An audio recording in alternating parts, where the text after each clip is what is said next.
This picture was photographed in combat zones by cameramen of the Mediterranean Allied Air Forces and by pilots of the 12th Air Force, who, during missions against the enemy, operated automatic cameras in their planes.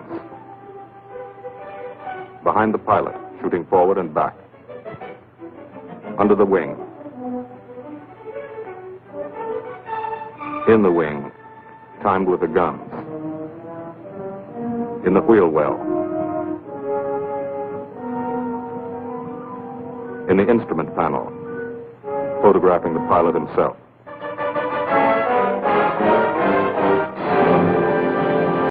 The commanding general of the United States Army Air Forces, General Carl Spaatz, has asked me to tell you something about this picture. I don't think I could do any better than just to read from his telegram to me. Thunderbolt was made in 1944. That's ancient history. It was made about one fighter-bomber group in the Italian campaign. It happens to be an American group. But the same story could well be told of the Royal Air Force groups which participated so gallantly in the same air offensive. As a matter of fact, the story belongs to all men who fought for freedom and did it a long way from home. Signed, Spaatz. Thank you.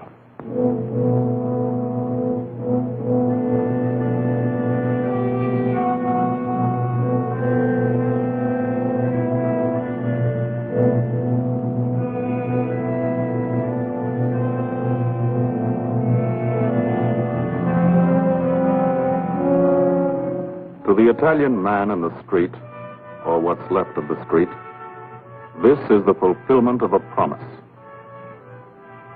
The promise of the fascists to build a 20th century Roman Empire, conceived in tyranny and dedicated to the proposition that some men were meant to be slaves of other men.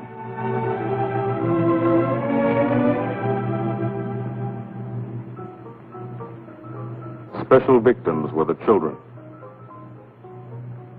They saw things not meant for children's eyes.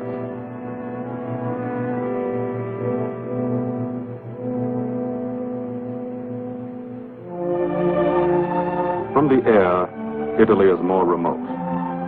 The airman never sees the face of the people, only the face of the country. From the air, you look down at the mountains. Look down and wonder how our men on the ground ever got through. Mountains and rivers. The Volturno, a lot of American blood in that one. Natural barriers made other campaigns tough too. Exhausted Hannibal's elephants, Caesar's legions. For the airmen, the ground war is remote. The only war you really understand is the air war. You can see a pattern to it. Lots of the country never been touched. Little towns that walk the ridges, like tightrope artists to keep from falling off. This one didn't matter. When something did matter, that was another story. This is how we changed the face of Italy from the air.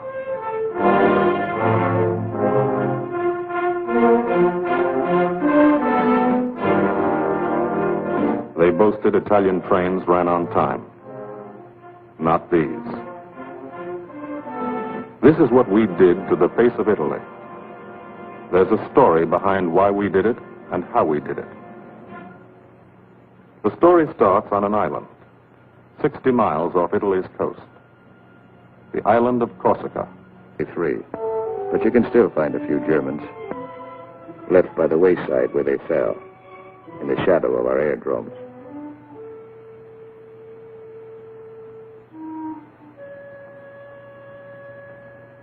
Alto Air Base. Sunday morning. Here, Sunday is like Monday, and Monday is like every other day in the week. A working day.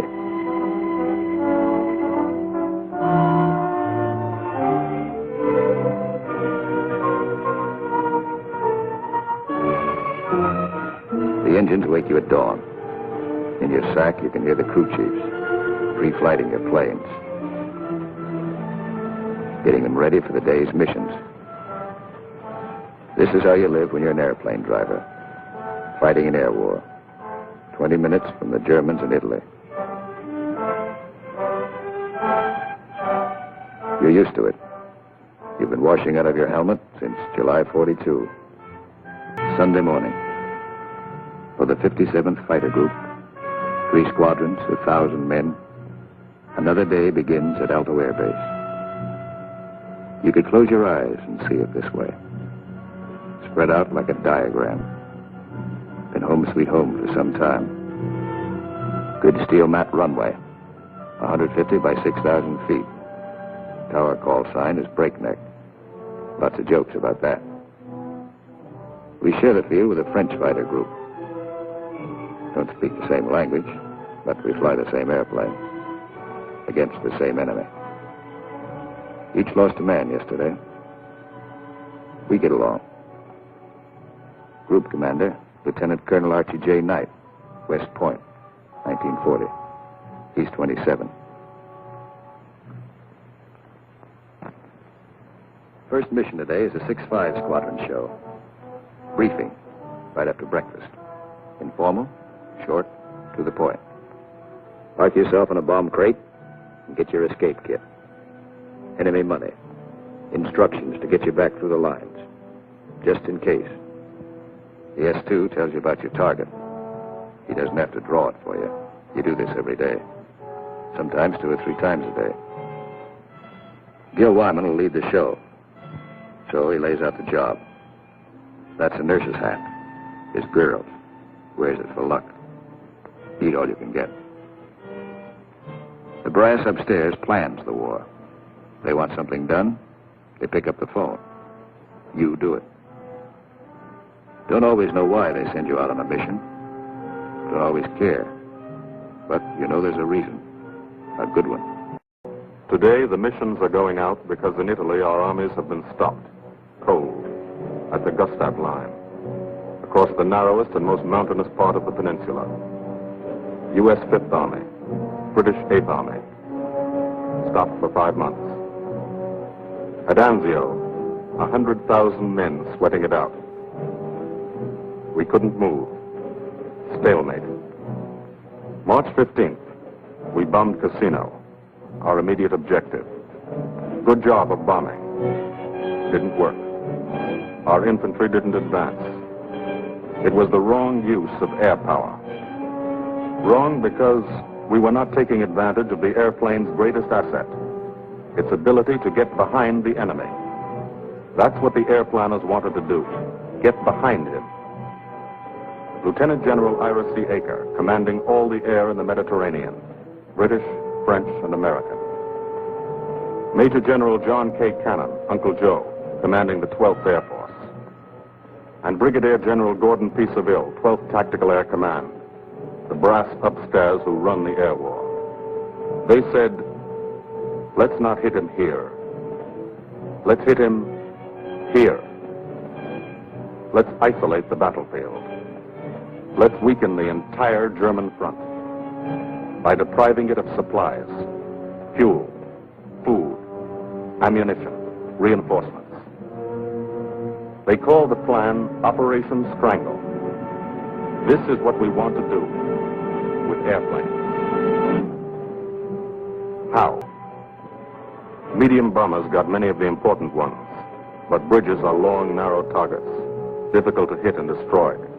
Took a lot of trips, bombs, planes, men.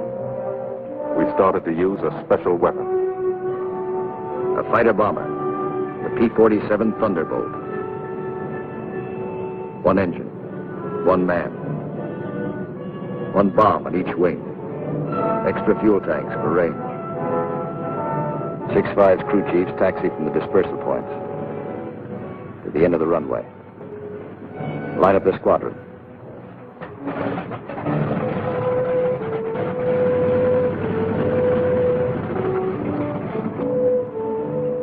All the pilots have to do is climb in and take them away. If you're a crew chief, you've got your own P-47. Sometimes you think of it as your personal airplane, The pilot's a fellow you lend it to every day. You let him fly around in it, and you expect him to bring it back in good condition. No bullet holes or flak holes. After you've been lending your airplane to one pilot for a long time, you get attached to him, too.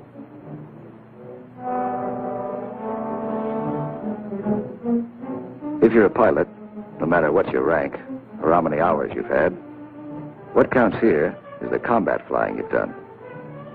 Unless you've done plenty, you're a beginner. You're called a sprog. And you remain a sprog until you're wise to the tricks of the trade. After you put a few missions behind you, you become a sport. Then, with plenty of action, 50 or 60 missions, if you're still around, you're promoted. You become an old sport, a veteran. The big shots, like Gil Wyman, are called wheels. No one knows exactly why. This fella's a wheel, too. Says so in his plane. Major Richard O. Hunziker of Tucson, Arizona. Got 179 missions. Your crew chief can't go along, so you always like to tell him what you're going to do. Got a triple threat mission today. Each section's going after a bridge. I'll come in on a course of about 40 degrees. Same old thing. Go out there and dodge around in the ack-ack. Dive bomb out of a left-hand turnabout and carry the bombs right on down. We're flying top cover on the other two sections while they bomb, and then we go in ourselves. Weather's supposed to be Cavoo, so maybe we'll have a good show.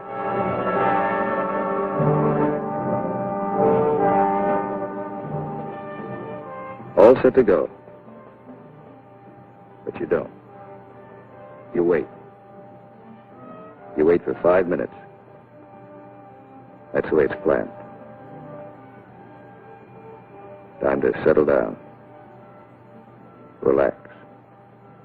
You'll be busy later.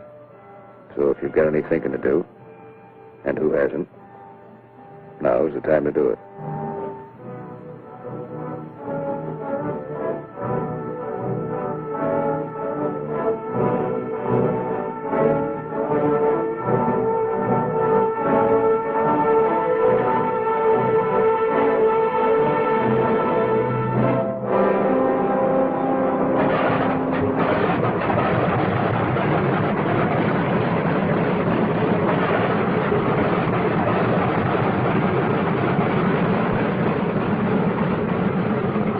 Here, hold this till I get back.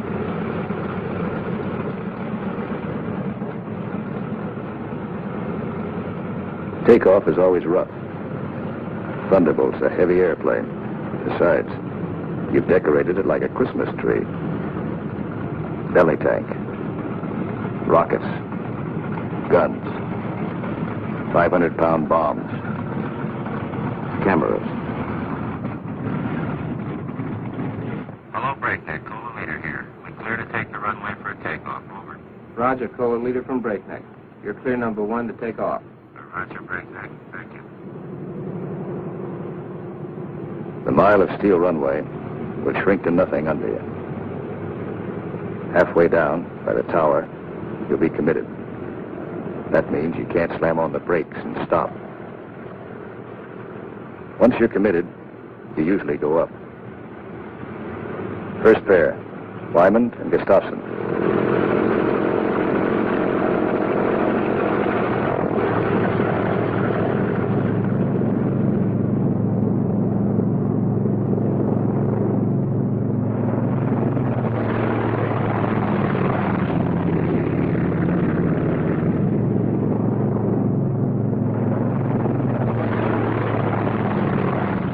First pair off. Second pair taxis out. Goss and Burgess.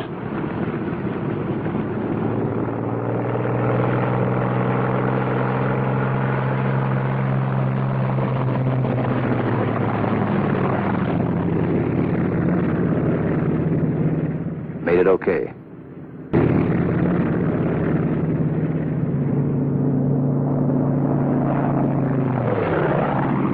Hickok and Morrow.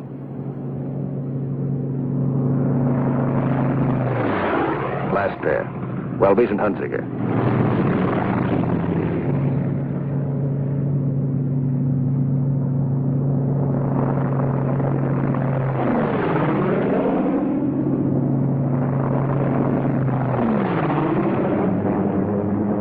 Squadron,